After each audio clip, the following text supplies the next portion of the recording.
Ayan, sa akin naman, yun nga, sabi ko kanina, 2 months pa lang ako dito sa Oman, no? Then, nung nag-try ako maghanap ng community, gawa nga ng, di ba, CFC na ako sa Pilipinas.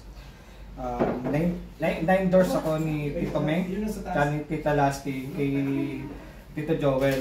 So, continue my service kasi hindi, parang siguro, since nagsaserve ka na ang hirap i-stop na kung paano itutuloy yung service mo sa kabila ng, as we know na yung Oman is a Muslim country. So, andun yung takot na makakapag-simba ba ako dito, makakapag-serve ba ako dito. And then si Tito Joel, together yung si Brother Irving at si Brother Chris, yung unang sumulo, naghatid sa akin papunta ng chapter assembly that time.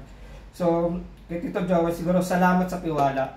Kasi, bakit?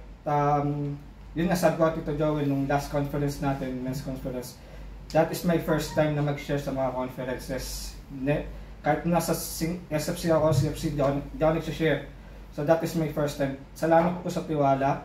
Salamat din na yun nga, yung hirap sa, yung lumbay dito, yung homesick sa pamilya. Isang chat ko lang doon kay Tito Joel, talagang lumabas kami. Siguro yung kain-kain.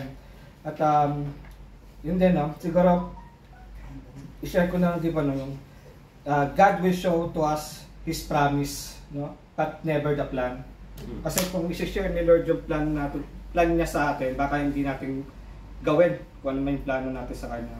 And God bless po sa Pilipinas.